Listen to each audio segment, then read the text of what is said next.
This one out-of-the-box strategy is going to help you get many more meetings with your ideal clients and grow your business. Hey, if we haven't met, my name is Konovalov, and I've trained over 3,700. I mean, it's way more than that, but I'm just gonna say 3,700 sales professionals and entrepreneurs in how to sell, get the meeting with their ideal clients, and close more business. And what I'm gonna share with you today has the potential, if you do it correctly, to take your business to a whole new level. Now, it doesn't matter if you're an entrepreneur, if you're a coach, if you're in B2B, this can work for everyone, but it's not comfortable, it's scary, and most people will not do it. So let's see if you'll be the one to do it, because guess what? For us to achieve something greater, we have to do something different than what everybody else is doing. And the one thing I'm talking about is starting a podcast. Yes, a podcast, my friend. I know that's scary. You probably want to just hit end right now. I'm asking you, stay to the end of this video. See if this could potentially benefit you like it benefited me and how it benefits most others. You see, when I started a podcast, it was during COVID, and we started it. There was absolutely no plan. There was no reason. It was just everybody was stuck at home, and we're like, you know what? I called up my buddy Harry. I said, Harry, you want to start a podcast? He said yes, and we started a podcast called Lead, Sell, Grow. That podcast went on. We probably recorded over 150 episodes, stayed around for about 3.5 years together, and met a lot of interesting people, had a lot of great conversations, but it really didn't lead anywhere, right? We didn't have a plan for it. We just had a lot of good conversations. But what I didn't realize was how people perceived me when I became a podcast host. All of a sudden, people were reaching out to me to connect versus me having to constantly reach out to them for business. And what I realized as a podcast host is that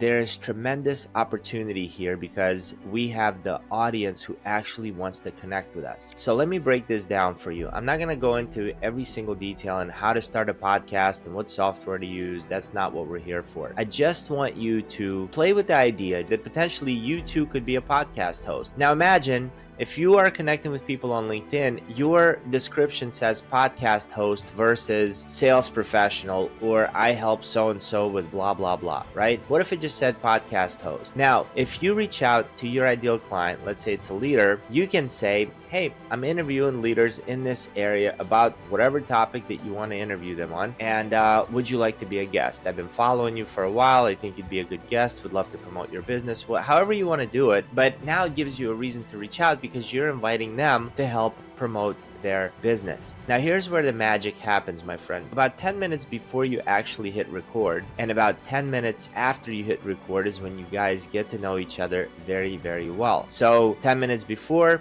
you share with them everything you've learned about them. You learn a little bit more. You talk a little bit about yourself. Throughout the conversation, after you hit record, you uncover some of their pain points. So for example, one of the things that we do is sales training and executive coaching. So through our conversations on Lead, Sell, Grow, I could say, hey, what's one of the challenges that your team is having in sales right now? And that person would say, well, we're having a tough time getting into new companies, or we're having a tough time handling competition, or whatever it might be, right? Sales reps are not diligent enough and they don't know how to, cold call somebody. Whatever it may be, that is their challenge. I listen.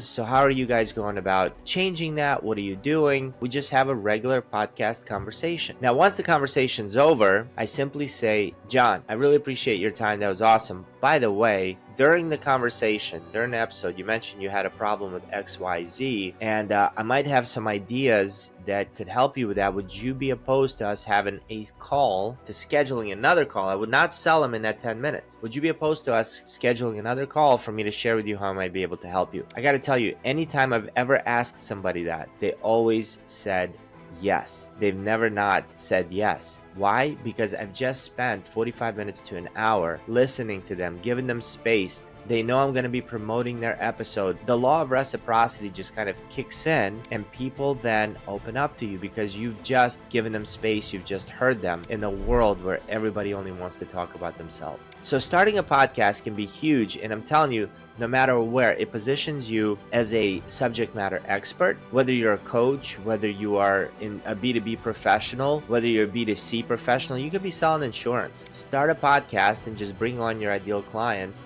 onto the show.